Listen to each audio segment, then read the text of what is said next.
Il était une fois, dans un petit village du sud de la France, une famille modeste qui s'apprêtait à fêter le réveillon de Noël chichement autour de leur poêle, dans la pièce à vivre ou à survivre, qui leur servait aussi de cuisine, de chambre à coucher et de salle de bain. Le père, un forgeron fatigué par les ans, tenait à bout de bras son épouse, une brave femme dévouée et offerte aux autres, et 4 bouts de chou de 2, 4, 6 et 7 ans. Cet hiver, hors du commun par les neiges qui s'étaient répandues sur la terre, avait laissé notre bon Marius dans l'impossibilité de faire son labeur et de subvenir aux besoins de sa famille. Thérèse, la mère, n'avait d'autre choix que de mendier les restes des marchés avoisinants quand elle ne s'occupait pas du foyer, et les 2 grands avaient été réquisitionnés pour aider des bergers à garder leurs brebis. À la maison, le père brûlait de désir de travailler son fer, comme il disait. Sa condition oisive avait raison de ses humeurs et de sa tendresse, et les liens dans le foyer, chaque jour, devenaient plus douloureux et fragiles.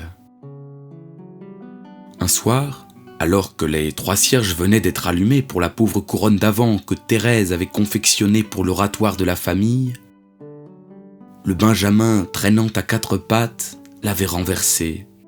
Un hurlement retentit aux 4 menus coins de la cabane, et l'on entendit Marius hurler « Qui a fait ça ?» La stupeur d'abord envahit l'antre, les yeux rivés sur les joues paternelles rougies de colère. Bientôt, les larmes perlèrent sur les petites prunelles du poupon responsable et gagnèrent un à un marmots terrorisés tandis que leur mère, les accueillant dans ses larges bras, retenait dans ses yeux humides le peu de courage qui lui restait. Troublé par les effets de son excès, l'homme sortit sans mot dire, dans le froid, sous la neige et les regrets. À partir de ce jour-là, il se tut. Les braises vivotant dans l'âtre et l'amour maternel n'avaient pas empêché au froid de s'installer dans la cabane, de sorte qu'un silence algide gerçait les lèvres. Chaque tâche quotidienne était devenue automatique. Dans le matin noir, les 2 aînés sortaient à demi emmitouflés dans leurs vêtements troués paître les brebis. La mère préparait un maigre repas pour les plus jeunes et le père, avant de partir gratter les sols gelés à la recherche de quelques topinambours oubliés le jour précédent.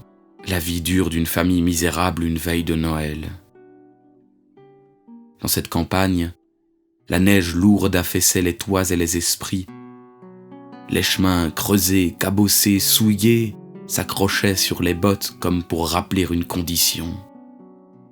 En ville, les rues charriaient des centaines de familles affairées aux derniers préparatifs du réveillon. Les roues des carrosses et les sabots des chevaux frappaient le sol comme pour prévenir le peuple du cadeau qui leur serait fait quelques heures après. Les fours démarraient pour accueillir en leur sein les plus beaux chapons et leurs ribambelles de marron, et le fumet des volailles conquissait les ruelles à mesure que le temps passait. Les allumeurs de réverbères se hâtaient plus qu'à l'accoutumée. L'excitation gagnait le cœur des petits, et l'imagination des grands croissait à fantaisie. En dehors des murailles, la ville ressemblait à une constellation, un crépitement d'étoiles. Assis sous un pin, leur bâton à la main, les 2 petits pâtres avaient les yeux remplis de toutes ces illuminations. « Tu penses qu'un jour, nous aussi, on aura droit à tout ça ? Mon papa voudra pas. Et maman ? Maman, elle aurait honte de nous. Tu as vu comme on est tout sale ? On est des ours mal léchés. Moi, j'aimerais bien être un ours pour avoir du miel. T'en as déjà goûté, toi, du miel ? Non, mais papa a dit que c'était pour les rois et les reines. Moi, j'aimerais bien être une reine, moi. Mais il faudrait un roi. Et à cet instant, alors que la discussion s'ancrait dans le rêve, un halo blanc et un peu jaune. Et un peu blanc aussi. Enfin, même s'il y a pas mal de jaune quand même. Ou avec du doré. Enfin, un halo blanc, jaune et doré, un halo blanc, jaune et doré emplit le coin de prairie de nos 2 enfants, et un ange souriant comme le soleil les contemplait silencieux. Effarés, stupéfaits, apeurés, intrigués, les 4 yeux arrondis s'écarquillèrent et bégayant « Qui êtes-vous ? Vous ne me reconnaissez pas ?» 2 ailes majestueuses entouraient un petit corps tendre, dont on ne savait distinguer ni l'âge ni le sexe tant les traits de son visage étaient fins. Pas vraiment. Je suis Gabriel. Et voici mes âmes. Et tandis qu'il ouvrait ses bras et ses ailes, 200 petits anges souriants apparurent. Ils chantaient et jouaient de la trompette, de la harpe, du tambourin, de la flûte, enfin de tous les instruments du monde et de toutes les époques. Et leur chant était beau, doux et mélodieux. Il y eut comme une pause éternelle. La faim, le froid et la fatigue avaient fui, et les deux enfants, muets devant un tel spectacle, écoutaient l'archange attentif et docile comme deux chiots qu'une tendre main viendrait caresser. Sous le ciel doré, et dans ce coin de prairie reverdi par l'apparition miraculeuse, on entendit « Soyez sans crainte, car voici, je viens vous annoncer une bonne nouvelle, qui sera une grande joie pour tout le peuple. Il vous est né aujourd'hui un sauveur, qui est le Christ Seigneur. Et voici le signe qui vous est donné, vous trouverez un nouveau-né emmailloté et couché dans une mangeoire. » Tout à coup, il y eut avec l'ange l'armée céleste en masse qui chantait les louanges de Dieu et disait « Gloire à Dieu au plus haut des cieux, et sur la terre, paix pour ses bien-aimés. » Puis, avec la même grâce qu'à l'apparition, Gabriel et les anges quittèrent les petits pâtres. Et sans concertation, lâchant leurs bâtons, laissant les moutons là où ils étaient, ils coururent en direction de la maison familiale. Ni la neige, ni la boue ne pouvaient avoir raison de la joie qui venait d'emplir leur cœur, se hâtant pour annoncer la bonne nouvelle à leurs parents. Dans la cabane, l'amertume régnait encore. Lorsque, paf, les enfants ouvrirent la porte comme deux cow-boys dans un saloon et se chevauchant en racontant l'histoire, c'était à qui raconterait le plus de détails au reste de la famille, ébahis, surpris, des lapins devant les deux phares qu'étaient devenus les bambins. Après quelques secondes d'un récit entrecoupé, haché, crié, Thérèse leur demanda de reprendre calmement. Plus jeune commença. « Eh bien, nous étions avec les moutons comme papa nous a dit de faire et une grande lumière s'est allumée toute seule devant nous et c'est comme si elle nous caressait le dos et elle nous réchauffait même. » Et l'aîné reprit.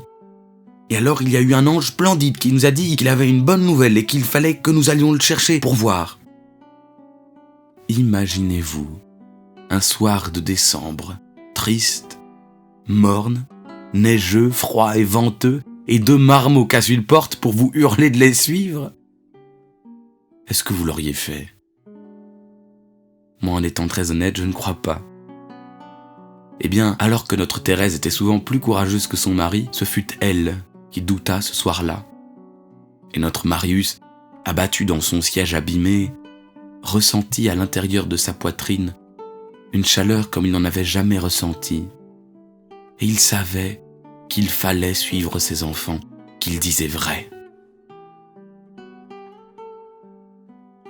Toute cette petite famille partit donc, sale et mal peignée, aller chercher les brebis laissées quelques minutes auparavant et prit la direction d'un village voisin. C'est une étoile qui les conduisit sur ce chemin. La route ne fut pas longue, 40 minutes exactement, et arrivés à l'endroit dit, ils ne trouvèrent personne.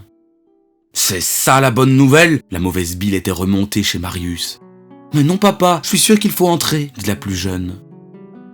Thérèse regarda son époux tendrement, lui mit sa main sur le cœur et ils rentrèrent.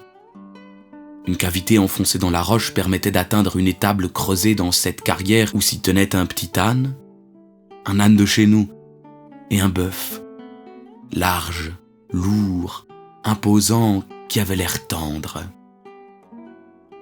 Les deux bêtes siégeaient comme deux sages enveloppant de leur souffle chaud un jeune homme, une jeune femme et un ravissant nouveau-né. Les 4 enfants, curieux, dirent bonjour comme leur mère leur demanda. Marius retira son chapeau, Thérèse inclina la tête. Ce qui était exactement en train de se passer, je crois que personne ne le savait. Mais tous savaient qu'ils étaient au bon endroit. « Bonjour les enfants. Merci d'être venus nous rendre visite. Voici Joseph, mon mari, et voici Jésus, notre fils.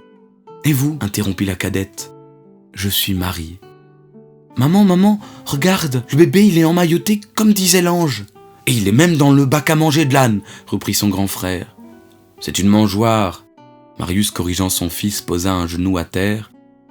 et regardant Joseph, « Vous devez être fatigué et mort de faim ?» ?»« Oui, nous le sommes. La route a été longue, mais nous y sommes arrivés. 3 rois venus d'Orient, nous ont-ils dit, nous ont offert de beaux présents.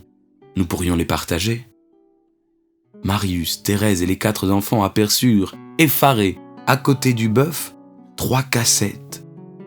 L'une remplie d'encens, la deuxième de myrrhe, et la 3e était pleine d'or.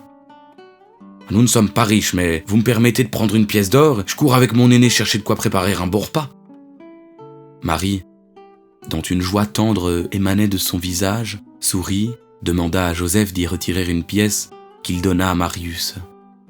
L'or lourd en poche, il retira sa cape, prit son fils dans ses bras forts et courut en direction du vacarme de la ville. Marie regarda Joseph. « Attendez, je vais venir avec vous pour vous aider à porter les affaires. » Et les 3 hommes, ces 3 princes, partirent ensemble. Dans l'étable, la joie et la fête régnaient. La cadette portait l'enfant Jésus dans ses bras, les plus jeunes jouaient avec les moutons et l'âne, et les 2 mères conversaient à propos des difficultés du voyage, de l'accouchement, de l'allégresse qu'elles ressentaient à partager cette soirée en leur compagnie. Et en 1 heure, les courses étaient rapportées et disposées élégamment sur le sol. Un véritable festin trônait sous ces pères dieux émerveillés. « Oh, merci papa !» crièrent en chœur les 4 bambins dans les bras comblés de Marius. « Sans votre maman, je ne serais pas rentré, c'est elle qu'il faut remercier. » Et la tribu, sautant des bras paternels, enveloppa Thérèse de câlins et de baisers. « Merci mes enfants chéris. Allez maintenant dire merci à maman Marie, papa Joseph pour leur générosité.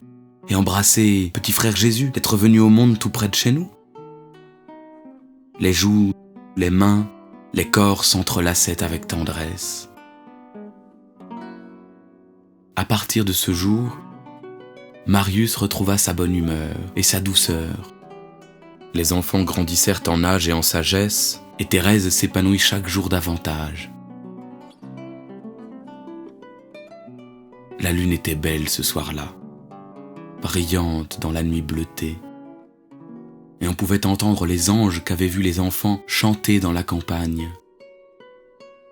Je crois me souvenir qu'ils disaient « À l'amour, rien n'est impossible. Alléluia !»